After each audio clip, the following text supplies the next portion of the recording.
خليك تركب اموس بفضل الله في اقل من 10 دقائق ان شاء الله. اهم حاجه تعمل لايك وشير، ولو عندك اي استفسار سيبونا في التعليقات وانا هقول لك على الدنيا بالظبط.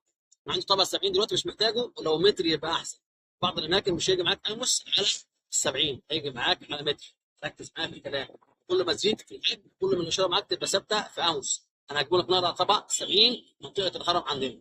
طيب هات هرم مفتوح على اموس اللي هي 11 2 11 في 2 9 6 2 معدل الترميز. واقف على الاشاره زي كده، انا واقف على ست.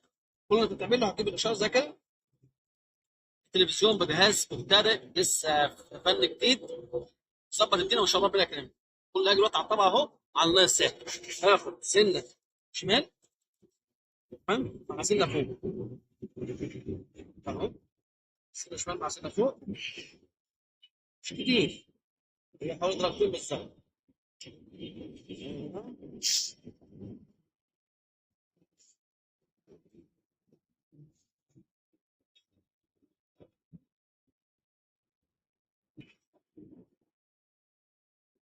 بس بسرعه عمالين كمبتدئ ولسه بظبط الطبق بتاعي. اشاره كام دلوقتي؟ نور اشاره كام؟ ها 66. تمام. كابتدائي يعني لسه دلوقتي ببتدي اظبط الطبق على طبق 70 زي ما قلت لك. فدلوقتي كل اللي عليك اللي انت تعمله اعمل اللي انا قلت لك عليه بالظبط. انت مش اكتر من كده. جيت لسه على الاشاره هتلاقيها شغاله معاك كام طق هي. انا كده اروح على سبورت 1 واظبط اشارتك يبقى معاك كمان. جابت معاك 50 60 على ال 70 طبعا 70. يبقى انت كده ماشي. اهو ال 70 سبورت اهي جابت معانا 55 يعتبر. مظبوط. اليطار بتاعها 11 2 8 5 دي 2 4 9. اليطار بتاعها قدامكم برضه موجودين اللي مكتوبه ايه. قناه ايه دي؟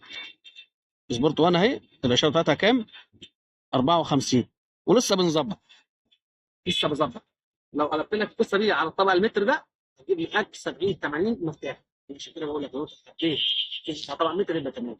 عندك طبق 70 زي كده انت مش مستعمله او رميه، لا، وفر عليك ده كله. هات واشتغل عليه ناموس هيشتغل معاك 10. عجبك الفيديو؟ تعمل معانا اشتراك في القناه وفعل زر الجرس يوصلك كل جديد.